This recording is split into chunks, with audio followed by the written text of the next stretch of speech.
zaman dulu katanya Cleopatra rajin mandi susu. Waduh. Cuman nggak tahu susunya susu apa. Kayaknya Cleopatra tuh katanya susu kambing, Kang, memang mandinya. Iya. Maksudnya sama kambing gitu.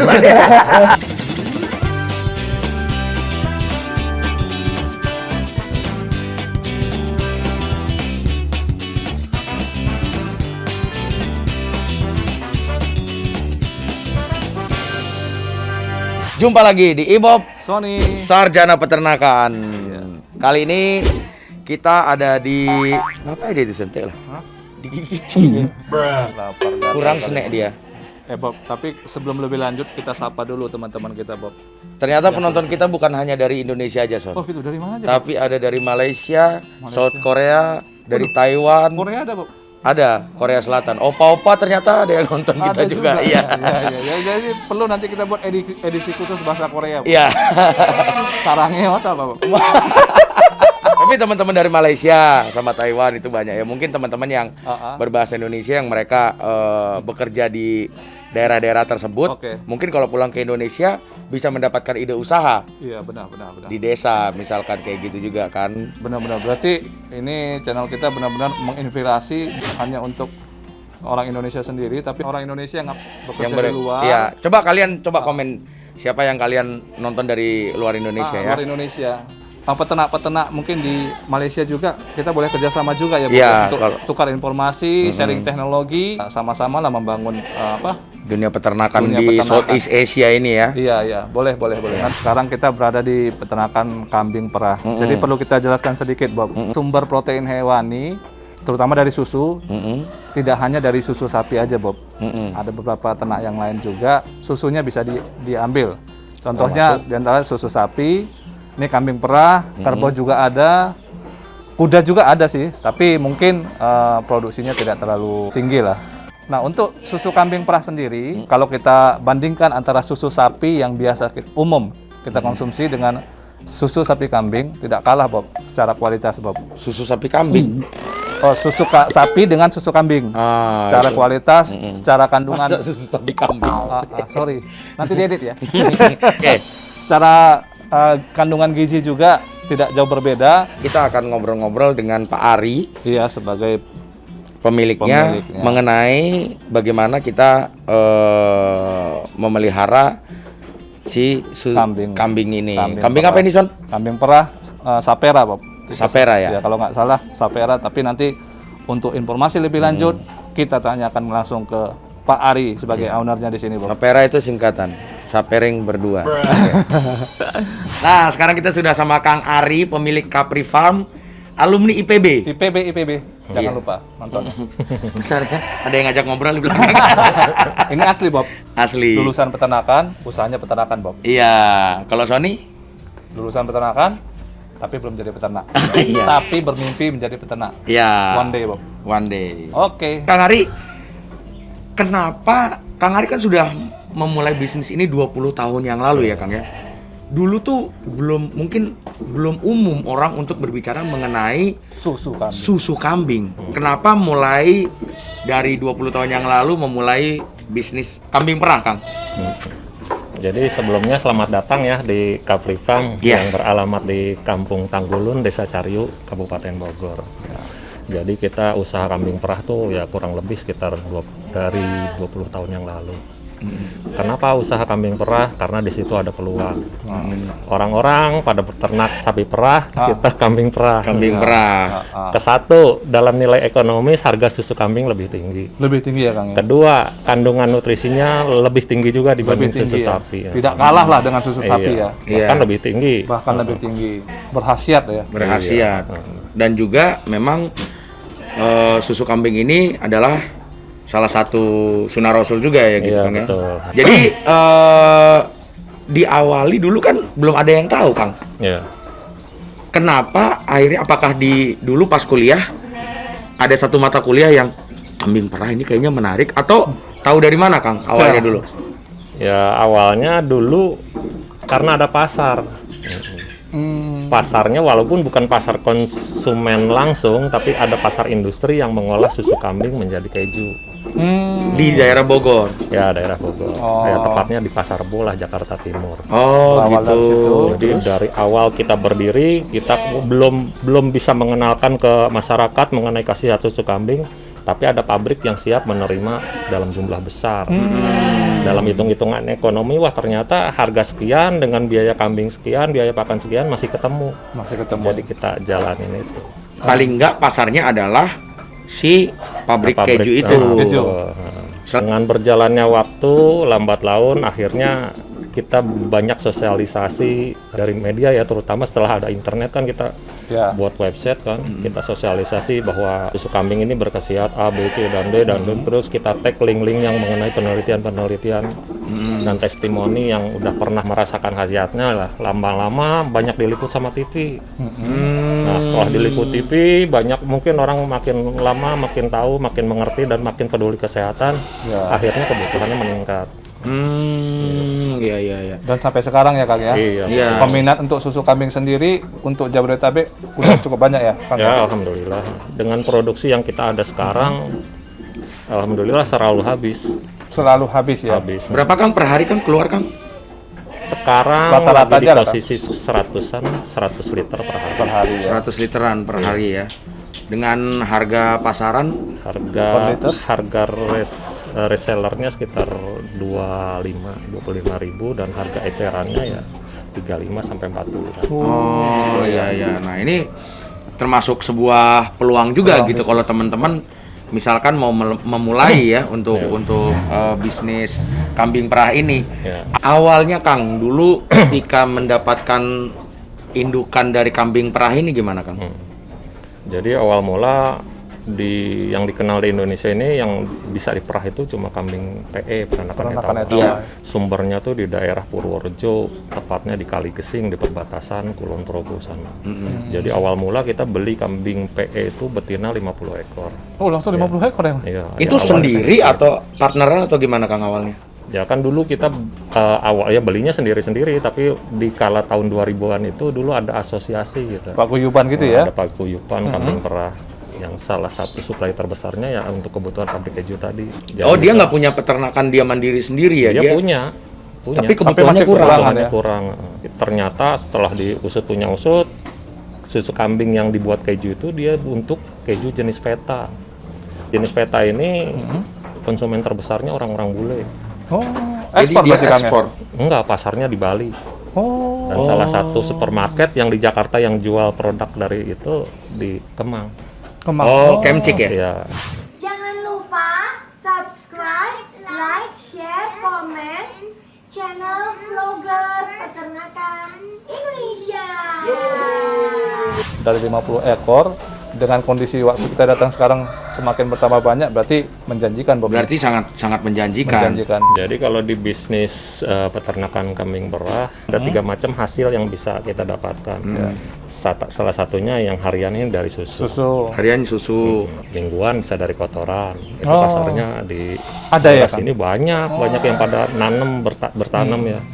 Nah, kotorannya itu bisa kita olah jadi kompos.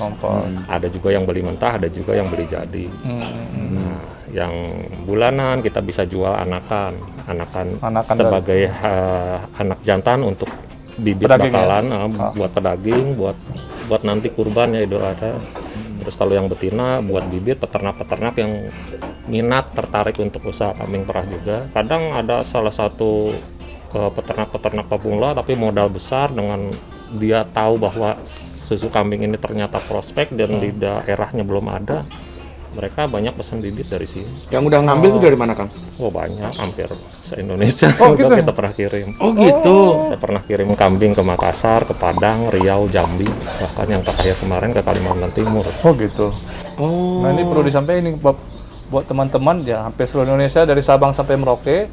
Kalau pengen usaha ini nanti bisa hubungin Kang Ari aja untuk bibitnya ya gitu ya. Membeli bibit. Ya sekalian kalau sembari mau belajar juga mungkin bisa juga. Bisa ya Kang ya? Bisa. Tadinya keluarin hanya ke pabrik. Iya. Mulai tahun berapa akhirnya kebentuk pasar yang lain Kang? Ya, Pre-market lah ya. Setelah banyak sosialisasi, salah satunya dari internet tadi yang saya bilang. Setelah Media. diliput TV dari media, banyak orang banyak informasi-informasi lah mengenai khasiat dan testimoni susu kambing. Akhirnya itu terbentuk sendiri.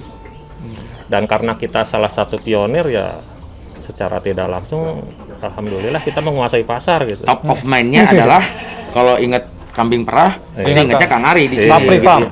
Capri Farm, ingetnya ya. Itu Jadi udah top hampir of mind. 80% kebutuhan Jabodetabek suplai dari sini ya Kang? Iya. Kalau kita suka makan daging ayam, daging sapi, kita harus tahu dari mana itu asalnya. Makanya kamu harus subscribe channel Vlogger Peternakan Indonesia biar nambah ilmu. Kalau orang mau membedakan antara susu kambing dan susu sapi, perbedaan yang sangat signifikan apa, Kang?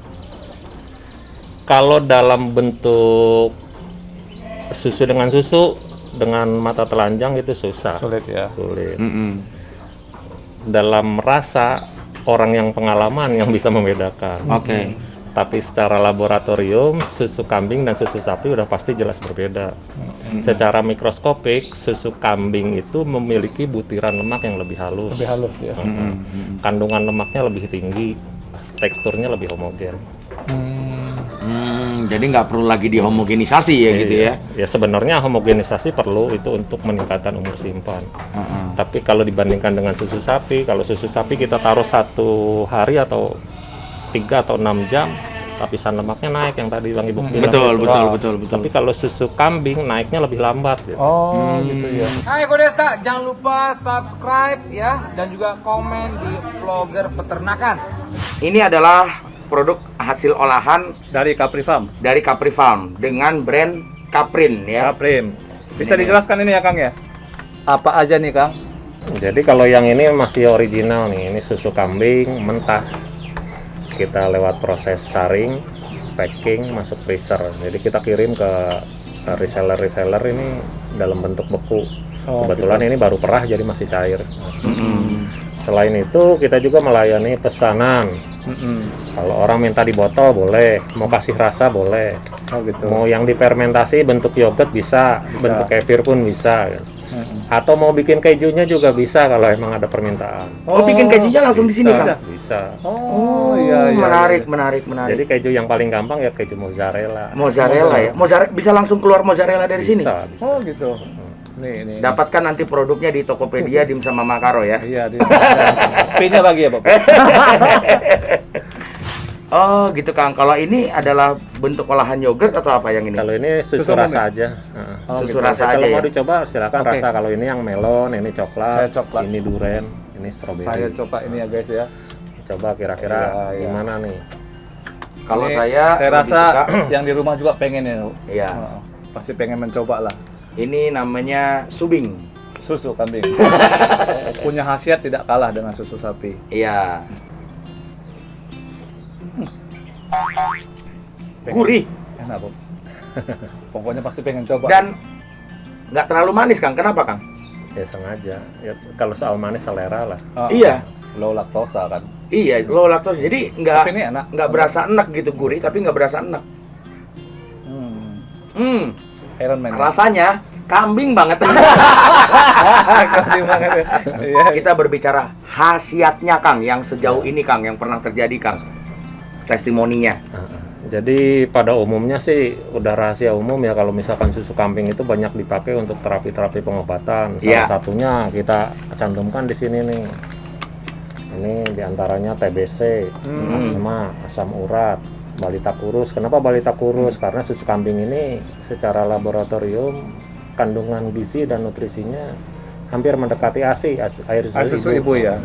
Terus ada salah satu poin lagi, alergi susu sapi. Kenapa alergi susu sapi? Biasanya orang yang nggak biasa minum susu sapi itu suka diare. Iya. Apa yang menyebabkan diare? Biasanya karena laktosanya tinggi di susu sapi, sedangkan susu kambing laktosanya rendah. Terus kecantikan kulit karena dia Untuk mengandung cewek-cewek vitamin E. Bahkan zaman dulu katanya Cleopatra rajin mandi susu. Waduh. Cuman nggak tahu susunya susu apa. Kayaknya Cleopatra tuh katanya susu kambing, Kang, memang mandinya. Iya. Maksudnya sama kambing gitu. Nah ini kerapuhan tulang karena kita tahu ya produk susu apapun kalsium fosfornya emang susu kambing Nah. terkenal tinggi lah. Terus pengganti air susu ibu yang tadi saya bilang mendekati kualitas ASI. Benar. Ini khasiatnya sangat lengkap ya Bob ya. Iya. Jadi daripada kita menggunakan produk obat-obat kimia, apalagi di masa-masa pandemi seperti sekarang. ini, untuk meningkatkan imunitas, alangkah lebih baiknya menggunakan produk herbal seperti susu kambing ini, gitu ya, Kang ya. Betul. Selama pandemik, peningkatan Orderan ya? demand gimana, Kang? Alhamdulillah meningkat sampai inden. Oh gitu. Oh iya. Kayak mobil dong. Iya. Iya, dengan produksi kita 100 liter per hari itu yang inden bisa 1 mingguan. Oh gitu. Alhamdulillah gitu. Ada berasa perengus? Enggak. Enggak. Nggak ada. Ini nggak ada. Nah, berasa perengus ke satu bisa dari karena olahannya, bisa juga dari standar merahnya. Banyak orang nggak tahu itu ya cara Tekniknya merah, ya? teknik merahnya. Kalau merah susu sapi kan biasanya begini kan, Iya. Nah, 2 tangan, Iya. bahkan tangannya ikut basah. Iya. Jadi sama aja cuci tangan pakai susu. Iya. Nah, kalau ini kita merahnya nggak begitu, tapi gini tekniknya. Oh, teknik Jadi susu langsung ya? keluar ke wadah kayak tadi itu. Ya, benar, Jadi tangan kita tetap kering. Jajal kalau merahnya begini, tangan kita ikut basah sama aja ngebilas ambing kambing. Iya, benar. Itu yang Naik bikin lagi ke lengket. atas. Itu yang salah satu bikin bau perengus. Iya. Enggak, ini nggak ada kok. Ini aman. Hai guys, saya Indra Binowo. Jangan lupa subscribe vlogger peternakan Indonesia. Subscribe. Kang, sekarang kita berbicara kepada marketnya. Jadi per hari ini Ya. marketnya kemana aja ini, Kang? Keluarnya? Kita yang Masih ke terbesar- pabrik masih nggak? Pabrik masih. Oh, masih ya. Jadi dengan produksi kita harian sekitar 100 itu kita jual retail untuk konsumsi manusia ya. Salah satunya untuk pengobatan tadi. Itu sekitar 60-70%, 30%-nya industri. Oh, untuk industri, pabrik. Iya. Jadi yang saya sebut industri itu ke satu yang pabrik keju tadi, Keju. terus kedua UKM yang untuk buat kefir. Oh. Kefir ada kefir untuk konsumsi, ada kefir yang diambil krimnya untuk kosmetik. Oh gitu. Oh gitu. Iya. Iya. Teman-teman, itulah tadi ide usaha susu kambing. Susu kambing. Iya, jadi kalau ada yang mau memulai usaha, silahkan untuk hubungi Kang Ari untuk bibitannya. Bibitnya, susunya juga bisa ya. Ya, untuk susunya juga kalau misalkan yang mau jadi reseller, silahkan aja lagi ke sini, ke daerah Jonggol ya, apa sih? Iya, Cariu. Cariu. Ke daerah Cariu Kabupaten Bogor. Cariu, Kabupaten Bogor. Sosial medianya juga ada ya, Kang ya? Ada. Nah, nanti Instagramnya kita kasih lah, Iya. supaya orang-orang juga tahu bagaimana memanfaatkan produk susu kambing ini. Benar. Kesimpulan aja secara sedikit. Jadi untuk kambing perah ini ada beberapa item yang bisa menghasilkan lah. Susunya sudah pasti, kotorannya, Kotorannya laku, dan anaknya juga anaknya. Menjadi bonus. menjadi bonus. Bonus Jadi ini, tahunan. iya, jadi salah satu pilihan, inspirasi lah buat kita anak-anak muda. Kalau mau usaha ya ini jadi pilihan yang bagus juga ya, Bob, Iya, ya. apalagi punya lahan nggak kepake di rumahnya. Selain susu sapi ini ada pilihan susu kambing. Ya harapannya biar kedepannya semakin banyak pecinta susu kambing dan peternak kambing perah juga semakin. Dan industri susu kambing ini berkembang lah. semakin berkembang ya. Kita harus dukung ini produk peternakan ya, Bob ya. Iya. Produk peternakan kita harus dukung. Dan ini adalah produk lokal. Produk lokal. Gitu. Jadi nggak usah bergantung dengan Luar, produk-produk impor. yang dari impor. Kalau misalkan kerannya bisa dibuka dan peternaknya semakin banyak, industrinya semakin besar, berarti kan yang akan menguasai pasar adalah susu-susu kambing dari lokal ini, gitu ya, Kang ya. Pernah ada bermasalah dengan regulasi atau dan lain-lain gitu, Kang? Sejauh ini sih nggak ada. Nggak ada ya? Aman ya kalau masalah regulasi? Ya mungkin karena kita masih kecil ya. Iya. Jadi yang enak di kambing perah ini belum ada industri besar yang turun. Jadi nggak ada pesaing. Sedangkan kebutuhannya makin tahun makin meningkat. Meningkat ya, Kang? Bahkan kalau kita mau mengikuti permintaan industri yang tadi saya bilang, kita produksi yang kita punya ada sekarang ini 70% untuk konsumsi manusia ya, konsumsi untuk pengobatan dan kesehatan, 30%-nya industri. Kalau kita masih mau ngikutin permintaan industri, itu saya minus 5.000 sampai 6.000 liter per minggu. Oh iya. Berarti ini peluang potensi sangat besar ya Untuk industri. Ya, Pak. Industri keju terutama. Keju dan bubuk. Susu kambing Skim ya? bubuk gitu ya. Bubuk. Oh, iya. Tapi harga jual ke industri sama nggak sih? Ya lebih miring, tapi mereka kan kuantitinya besar. Iya. Tapi Kalau masih hitung oke itu lah. Masih masuk. Masih masuk ya? Masuk. Oh, ini peluang ini, Bob. Iya, iya, daripada ya maksudnya pilihan lain selain unggas ya. Iya. Karena di Indonesia kan yang sangat berkembang unggas, Iya. sapi. Terima Jadi, kasih Kang Hari. Iya. Dan jangan lupa terus saksikan IMOP Sony Sarjana Peternakan. maju terus peternakan Indonesia. Jangan lupa subscribe vlogger peternakan Indonesia karena di sini peternakan jadi bodor.